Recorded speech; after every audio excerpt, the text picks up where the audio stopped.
क्या आपने कभी सोचा है, जब हम किसी की मृत्यु के बाद पिंडदान करते हैं, श्राद्ध करते हैं, तो क्या वास्तव में वो भोजन आत्मा तक पहुंचता है?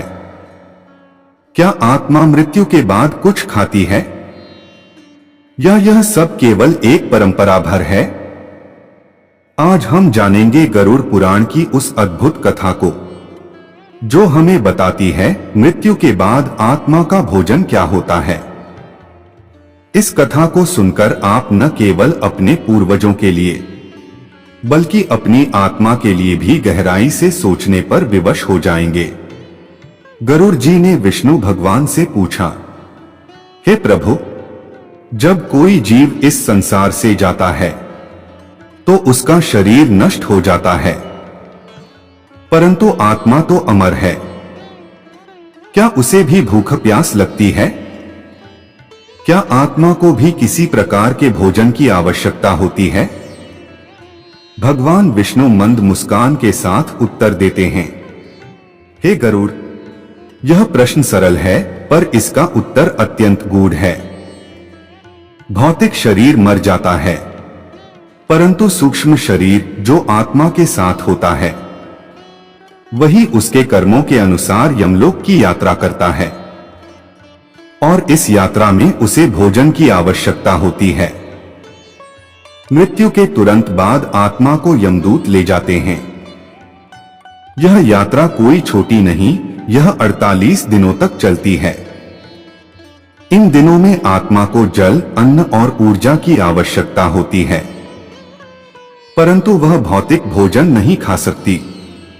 उसे जो भी ऊर्जा प्राप्त होती है, वह केवल श्रद्धा और संस्कार से मिलती है। भगवान विष्णु बताते हैं, पृथ्वी पर जो परिजन श्राद्ध, पिंडदान और तर्पण करते हैं, वही आत्मा को सूक्ष्म भोजन की तरह मिलता है।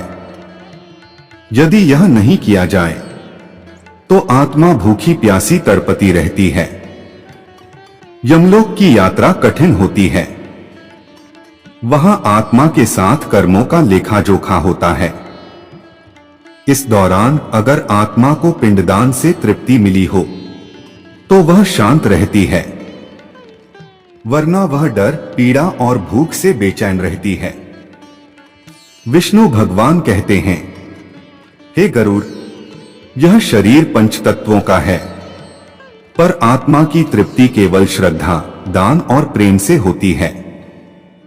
जो पिंड, जल और तर्पण से आत्मा को भेजा जाता है, वही वहां उसे शक्ति प्रदान करता है। गरुड़ जी पूछते हैं, हे प्रभु, जो पिंडदान पृथ्वी पर किया जाता है, वह आत्मा तक कैसे पहुंचता है?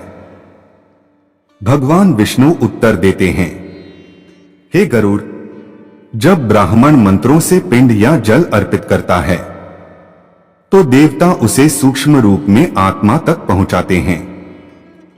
जैसे कोई पत्र डाक के माध्यम से अपने गंतव्य तक पहुंचता है, वैसे ही पिंड आत्मा तक पहुंचता है, यदि वह श्रद्धा और विधि से किया गया हो।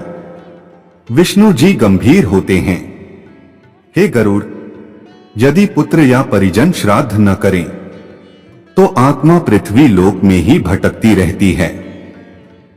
वह तृप्त नहीं होती और अगला जन्म भी रुक जाता है। ऐसी आत्माएं प्रेत, भूत या पिशाच योनि में जाती हैं। वे स्वप्न में या अजीब घटनाओं के माध्यम से संकेत देती हैं कि हमें उनका स्मरण करना चाहिए। भगवान विष्णु कहते हैं, श्राद्ध केवल कर्मकांड नहीं, यह आत्मा की शक्ति है। पिंडदान आत्मा के लिए भोजन है। जल तर्पण आत्मा की प्यास बुझाता है। श्रद्धा उसकी विश्रांति है। जो व्यक्ति विधिपूर्वक श्राद्ध करता है, उसके कुल की 21 पीढ़ियां तर जाती हैं। ऐसा पुत्र सौभाग्यशाली है। कांची के एक ब्राह्मण ने पिता की मृत्यु के बाद कोई श्राद्ध नहीं किया। कई दिनों तक उसे बुरे स्वप्न आते रहे। रात को पिता की आत्मा आई और बोली, पुत्र, मैं भूखा हूं, मुझ पर दया करो।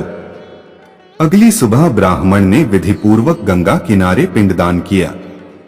उस रात स्वप्न में पिता मुस्कुराए और बोले, अब मैं तृप्त हूं पुत्र, मेरा मार्ग खुल गया।